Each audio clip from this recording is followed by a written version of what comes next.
চিংড়ি ভাপা করব। চিংড়ি মাছ 300, আদা রসুন আর কাঁচা লঙ্কা বেটে নিয়েছি, সর্ষে নিয়েছি বেটে, জিরে গুঁড়ো, ধনে গুঁড়ো, কাঁচা পেঁয়াজ কেটে নিয়ে কুচি, হলুদ, সর্ষের তেল, কাশ্মীরি লঙ্কা। আমি চিংড়ি মাছটাকে আগে হলুদ মাখিয়ে রেখে দিয়েছিলাম, তাও আরেকটু হলুদ দেবো।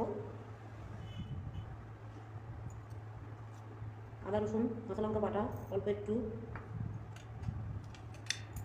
কাশ্মীরি লঙ্কার গুঁড়ো অল্প একটু, লবণ স্বাদ মতো, ধনে মৌরি গুঁড়ো 2 চামচ মতো, টমেটো কুচি, পেঁয়াজ কুচি, সর্ষের তেল 2 চামচ, সর্ষে বাটা,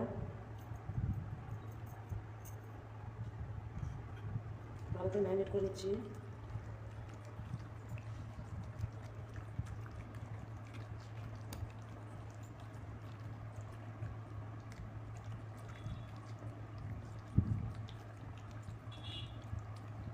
এখন মাখানো হয়ে গেছে, একটা বাটিতে দিয়ে কড়াতে বসিয়ে দেবো। আমার চিংড়ি মাছ ভাপা হয়ে গেছে, বেশিক্ষণ লাগেনি কিন্তু 10 মিনিটের মতো লেগেছে। দেখুন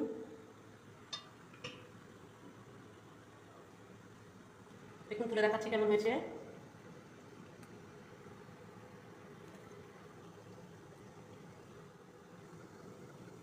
একটু সরষের তেল ছড়িয়ে দিচ্ছি 1 চামচ মতো, ভীষণ টেস্ট হয় সরষের তেল দিলে। দেখুন চিংড়ি মাছটা বাটিতে ঢেলে নিয়েছি, এবার জল আমার গরম হয়ে গেছে, এর মধ্যে বাটিটা বসিয়ে দিচ্ছি।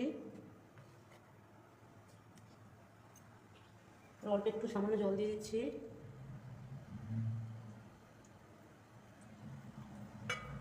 দিয়ে এবার একটু নষ্ট ঢাকা দিয়ে দিচ্ছি। 15 মিনিট পরে ফিরে আসছি।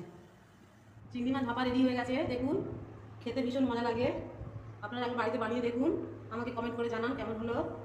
আর আমার পেজটাকে সাবস্ক্রাইব করবেন, আর পাশে থাকা বেল আইকন দিতে প্রেস করবেন। Thank you.